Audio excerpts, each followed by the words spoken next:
Selamat datang di channel Madam Supro bersama dengan Lina yang kembali membawakan cerita baru untuk Anda. Lina akan menceritakan seorang wanita karir, Tara Grant, yang tiba-tiba menghilang tanpa kabar di musim salju. Suaminya pun bingung dan panik kemana istrinya pergi. Namun penemuan yang mengerikan akan segera ditemui. Tara Grant adalah seorang wanita karir yang rajin bekerja. Di kalangan koleganya, ia dikenal sebagai seseorang yang perfeksionis dan mampu menyelesaikan berbagai macam masalah. Ia juga dikenal mampu menaiki tangga korporat berkat kerja kerasnya. Sementara suaminya dikenal sebagai seseorang yang berbeda 180 derajat dengan Tara. Jika Tara dikenal sebagai wanita yang cekatan, Stephen Grant dikenal sebagai pria yang berjalan dengan pelan. Stephen juga memiliki paras yang biasa saja. Meski demikian, Stephen merupakan seorang suami dan ayah yang baik. Istrinya berangkat kerja ke Puerto Rico di hari Senin pagi dan pulang ke Detroit, Amerika setiap Jumat sore. Untuk menjaga kedua anaknya, Stephen tinggal di rumah dan bekerja sebagai pelatih sepak bola di sekolah lokal. Stephen sangat menyayangi anak-anaknya, bahkan selalu mampu menyisihkan waktu untuk mereka sehari-hari. Selama beberapa tahun mereka hidup damai, tetapi tidak dalam waktu yang lama. Stephen mulai merasa maskulinitasnya terancam, karena istrinya memiliki karir yang sukses dan mampu menghidupi keluarganya. Tidak seperti istrinya, Stephen sering berada di rumah dan menjaga anak-anaknya. Mereka mulai sering bertengkar dan saling menuduh. Mereka sama-sama menuduh bahwa pasangannya sedang menjalin asmara kembali dengan mantan kekasihnya sebelum mereka menikah. Situasi pun memanas. Tara memutuskan untuk berangkat ke kantor lebih awal, yaitu di hari Minggu. Pada awal bulan Februari, ketika salju masih turun, Tara berangkat ke Puerto Rico untuk bekerja, tetapi ditahan oleh Stephen. Tara pun tetap berangkat, dan tidak menggubris permintaan suaminya. Stephen tidak menyerah. Ia terus menelepon Tara, dan meminta untuk meneleponnya kembali. Stephen bahkan menelepon keluarga dan kolega Tara, untuk menanyakan kabarnya.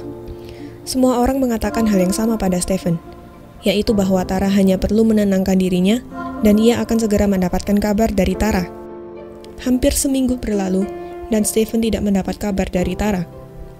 Stephen pun panik, dan langsung melaporkannya ke polisi. Kasus ini pun langsung diberikan ke detektif, karena ada banyak hal janggal dari cerita Stephen. Detektif setempat menyelidiki berbagai hal, dimulai dari mengunjungi rumah mereka, hingga mewawancarai semua orang yang merasa mengenal Stephen dan Tara. Detektif merasa bahwa Stephen sangat gugup ketika polisi datang untuk mengecek rumahnya. Mereka juga menemukan bahwa ternyata Stephen memiliki kekasih lain, yaitu seorang suster berusia 18 tahun yang menjaga kedua anak Stephen dan Tara. Mereka telah berpacaran sekitar 1 bulan sebelum Tara menghilang. Detektif juga menyelidiki bandara setempat yang biasa Tara kunjungi di keberangkatan dan kedatangan.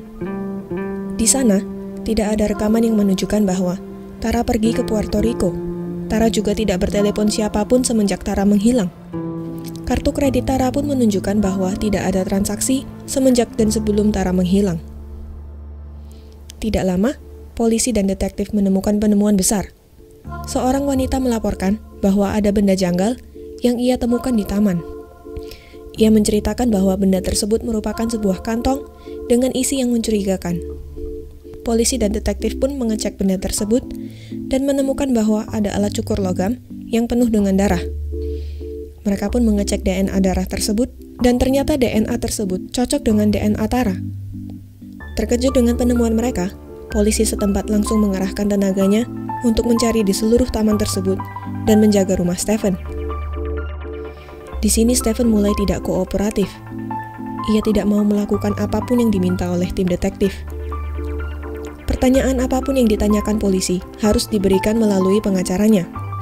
Ketika polisi ingin mengetes Stephen dengan poligraf atau alat pendeteksi kebohongan, Stephen mengetesnya sendiri, tidak bersama dengan polisi. Namun hasil poligraf Stephen tidak meyakinkan. Suatu hari, 3 minggu setelah Tara menghilang, ketika polisi mengecek Stephen dan rumahnya, Stephen berkata bahwa ia ingin mengajak anjingnya jalan keluar. Polisi pun mempersilahkan Stephen keluar, lalu melanjutkan investigasinya. Setelah Stephen keluar, mereka melihat ada tempat sampah dengan balutan plastik yang tebal.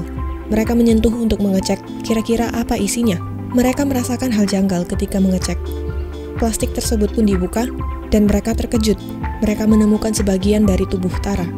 Dimulai dari leher hingga pinggulnya, plastik tersebut juga berisi baju-baju Tara yang terakhir kali dipakai. Penemuan ini sangat mengejutkan, bahkan bagi polisi yang berpengalaman sekalipun. Di sisi lain, Stephen tahu bahwa kali ini Stephen akan tertangkap.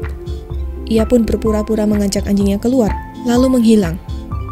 Yang awalnya polisi mengira bahwa mereka menemukan pelakunya, sekarang kesulitan mencari di mana pembunuh Tara. Mereka juga bertanya-tanya, apakah Stephen melakukan semua ini sendirian? Polisi pun mengerahkan seluruh tenaga mereka untuk mencari Stephen. Mereka menemukan bahwa Stephen kabur dengan mobil ke Michigan, melewati salju yang tebal. Ia juga ditemukan membeli beberapa benda, seperti minuman beralkohol, obat-obat terlarang, serta mainan pistol. Ia berpikir bahwa jika ia memiliki pistol palsu, ia mampu melindungi dirinya dari polisi. Setelah berjam-jam menyetir, ia juga menulis surat perpisahan untuk anak-anaknya yang berisi bahwa kemungkinan mereka tidak dapat bertemu kembali dalam waktu yang lama. Polisi tetap mencari Stephen, kali ini di area sekitar Michigan. Polisi menemukan Stephen dalam keadaan yang mengenaskan. Ia mengalami hipotermia dan setengah sadar. Warga sekitar mengatakan bahwa ia sering berbicara tidak jelas dan mengobrol dengan pohon. Stephen pun dibawa ke rumah sakit setempat dengan menggunakan helikopter. Setelah keadaan membaik, polisi dan detektif mewawancarai Stephen. Stephen tahu bahwa waktunya sudah habis. Ia pun menceritakan semuanya. Ia berkata bahwa ia dan istrinya bertengkar di hari Minggu malam ketika anak-anaknya sudah tidur. Mereka berargumen mengenai Tara yang selalu bekerja di luar dan jarang berada di rumah. Situasi mulai memanas ketika Tara menampar Stephen. Stephen pun mendorong Tara hingga kepala Tara terbentur di lantai. Tara pun berkata bahwa ia akan bercerai dengan Stephen dan membawa anak-anaknya. Tara juga berkata bahwa Stephen akan diusir dari rumah tersebut lalu menjadi tunawisma. Stephen pun geram. Ia mulai mencekik istrinya selama 4 menit. Hingga Tara kehabisan nafas dan tidak bergerak. Setelah yakin bahwa istrinya sudah meninggal, ia mengambil sabuk dan mengikatnya di leher Tara. Stephen pun membawa Tara turun ke garasi dengan menarik sabuk yang ada di leher Tara. Ia menaruh mayat Tara ke jok mobil belakang, lalu masuk kembali ke rumah.